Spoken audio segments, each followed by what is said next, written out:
The Town of Los Gatos Planning Commission meeting of Wednesday, November 14th, 2018 is now called to order. Please take a moment to silence your devices. Mr. Paulson, would you please call the roll? Yes, thank you. Commissioner Badami? Here. Commissioner Birch? Here. Commissioner O'Donnell? Here. Commissioner Janoff? Here.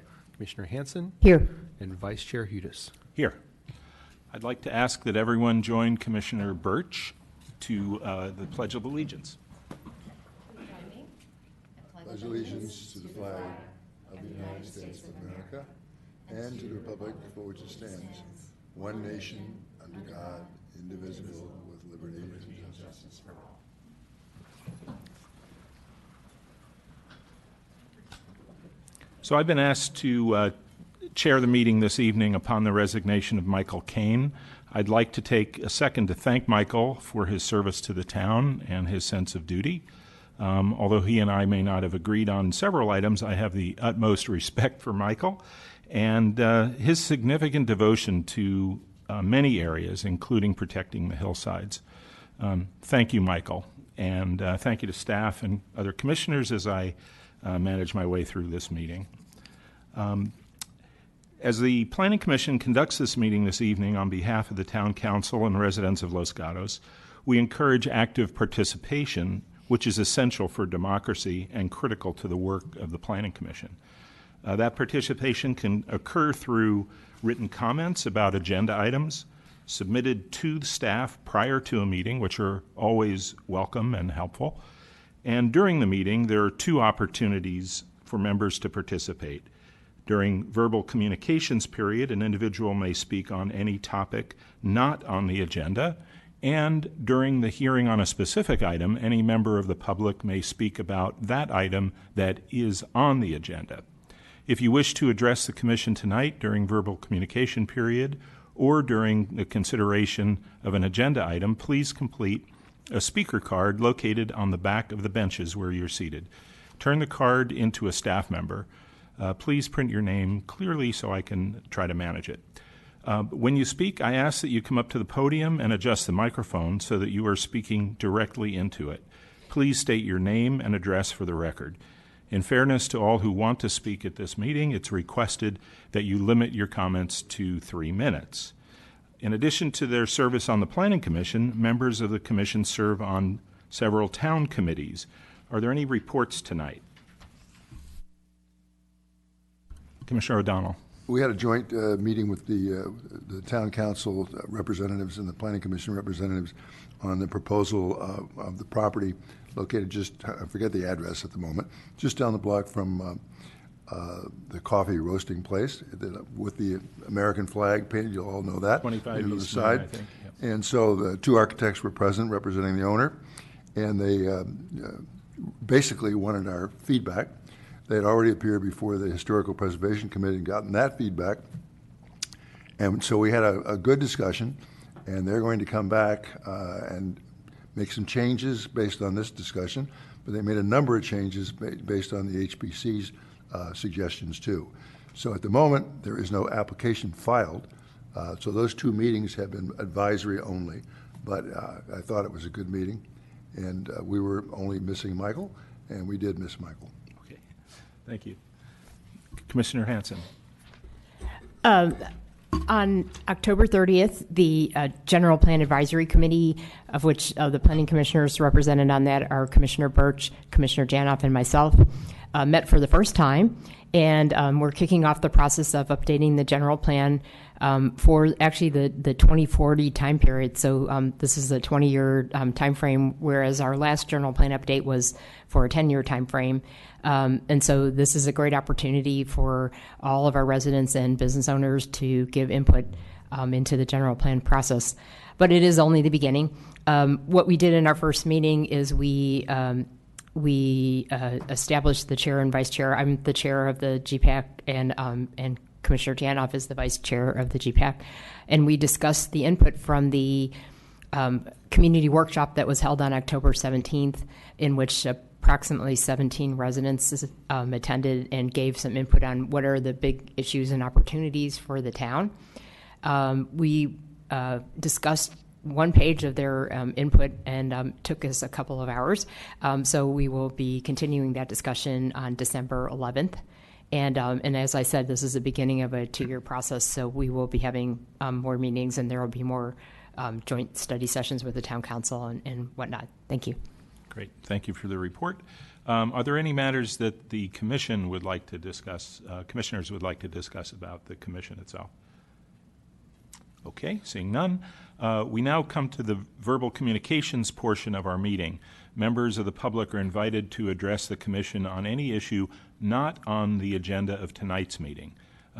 Please remember, if there is a 3-minute time limit. Do we have any cards? Okay, then no one has to remember that. Okay, we have some consent items tonight, and there are actually 2 items to be considered in a single motion. We will be considering item 2 and item 3. I'm sorry, item 1 and item 2. So these are items to be acted upon in a single motion. Before the Planning Commission acts on the consent calendar, any member of the public or the Commission may request that any item be removed from the consent agenda. At the Chair's discretion, items removed may be considered either before or after the public hearings portion of the agenda. So I'm going to just read the 2 that we have. The first one is the approval of the minutes, October 24th, 2018. And the second is an application at 248 Jared Lane, architectural and site application S16054, which is requested to be continued. The staff and the applicant request that the item be continued to December 12th, 2018 meeting to provide additional time for preparation and review of revised materials. So are there any comments or motion on the desk item, I'm sorry, on the consent calendar? Commissioner O'Donnell. I'll move the approval of the consent calendar, both items. Commissioner Badami. Second. Okay. Any discussion? Okay. All in favor? Opposed? Passes unanimously. So we'll now move on to item 3,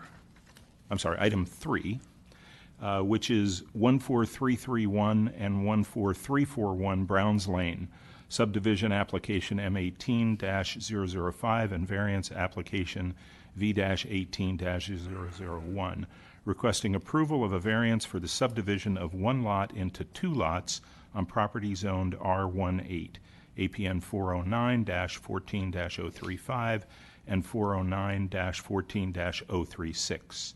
Property owners, ZDE Holdings, Inc. and Coates Family Trust. Applicant, Michael Coates. Planner, Sean Mullen. May I have a show of hands of commissioners who visited the property under consideration? Okay. Are there any disclosures? None. Okay. Mr. Mullen, I understand you'll be giving the staff report this evening. Thank you. Before you tonight is a request for a variance to subdivide one lot into 2 lots. The subject property is currently developed with 2 non-conforming single-family residences and associated accessory structures. This subdivision application is a requirement of a 1983 judicial order stemming from the distribution of an estate. The owner at the time did not comply with this order, and a notice of violation was recorded on the property by the town to prevent continuous change of ownership for lots that were created illegally. The current owner has applied for subdivision of the single lot into 2 lots to satisfy the requirements of the judge's order and the Subdivision Map Act. The proposed lots would comply with the minimum lot size and frontage requirements of the R18 zone. However, as detailed in the staff report, the subdivision requires approval of a variance to reduce the required lot depth for both lots, and for Lot 1, the required lot depth for lots backing onto a railroad right-of-way. The staff report details the findings required for granting a variance and recommends that those findings can be made for this application. And given the analysis presented in the staff report, staff recommends approval of the variance and subdivision application subject to the conditions of approval included as Exhibit 3. This concludes staff's presentation. We are available to answer any questions. Thank you, Mr. Mullen. Are there any questions of staff from any of the commissioners? Commissioner Hanson. Thank you for the staff report was excellent, by the way. I just had a couple of questions for curiosity, and they're probably for our town attorney. The first one was on the 1983 court order.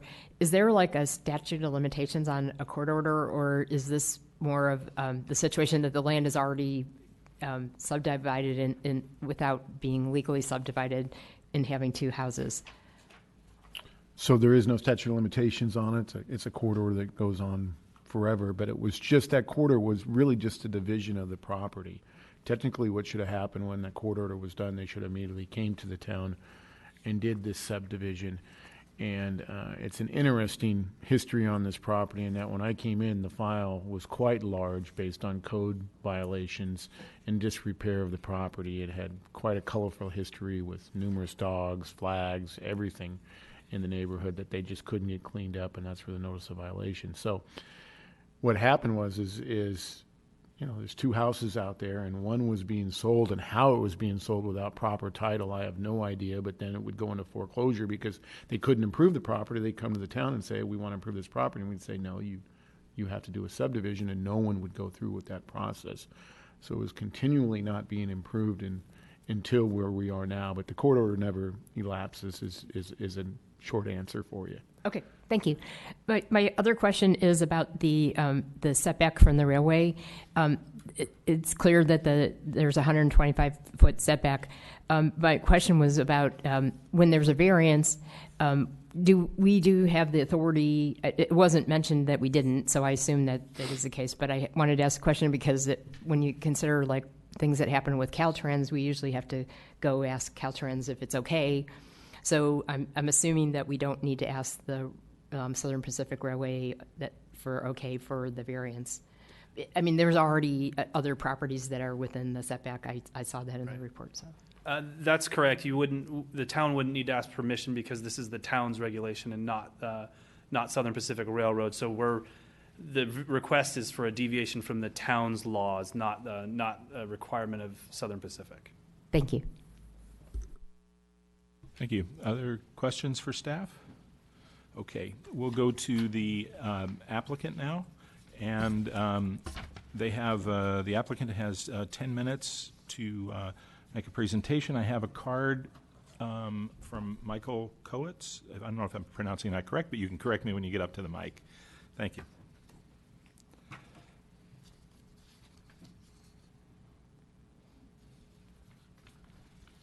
Hello, my name is Michael Kowitz, and I have the privilege to solve a problem that's been ongoing for, I think, some 35 years, and about 2 years of diligently working with the town attorney and the planning staff. This is my first time going through a process like this, so I'd like to commend the professionalism and thoroughness of staff.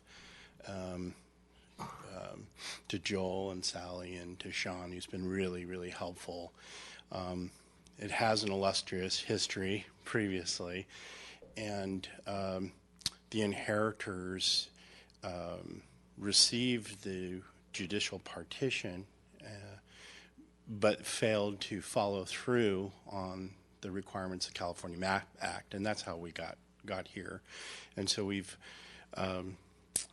applied the proper procedural tasks and getting a tentative map and the application, all the fees, and I think we're all on the same page for the final map.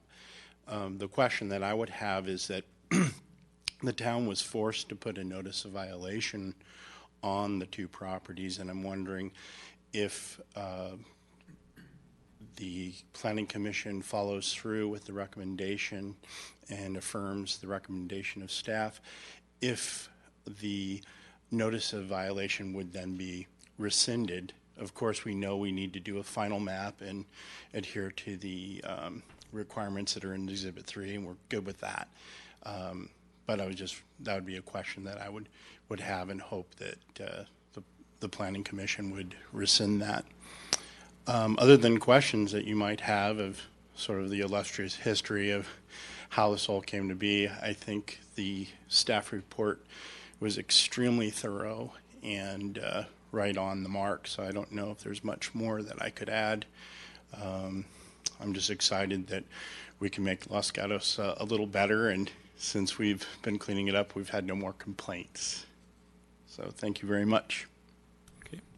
Thank you, Mr. Coates. Are there any questions from the commission for the applicant? Okay.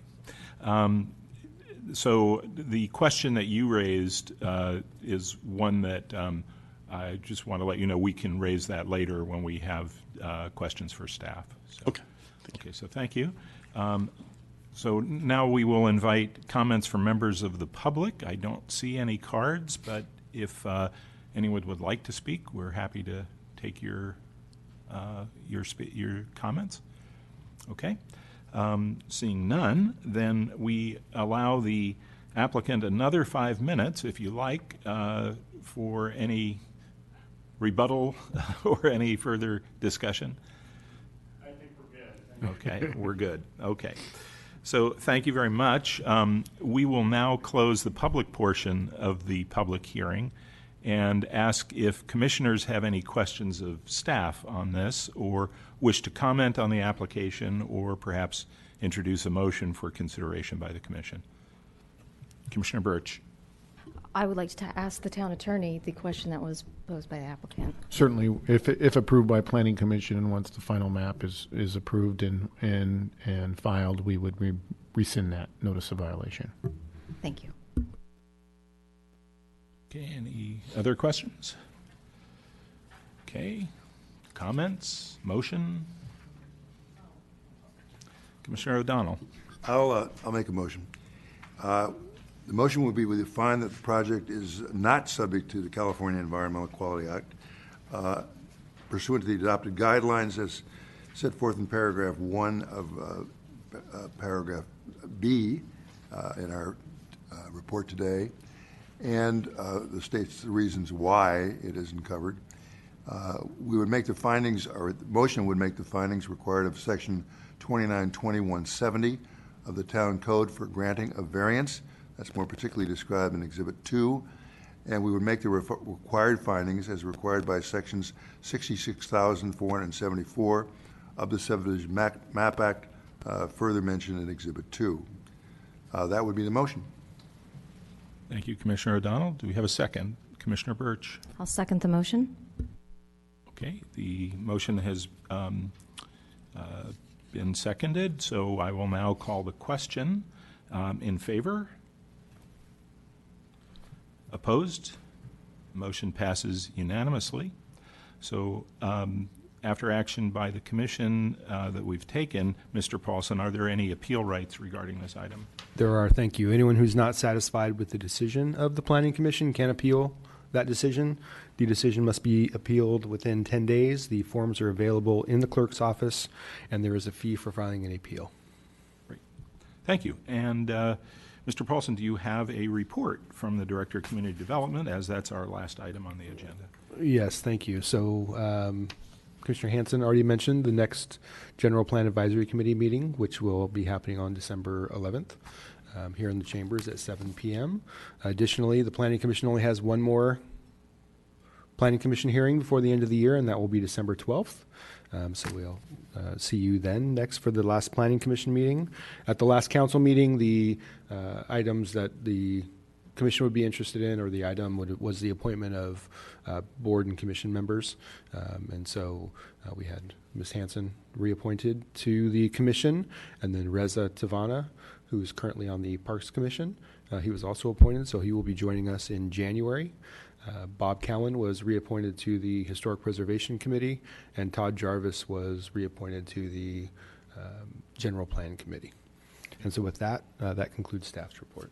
Okay, thank you very much. We look forward to having an additional member of the commission, Mr. Tavana, next year. And with that, I would like to just wish everyone a wonderful Thanksgiving, and it's my favorite holiday.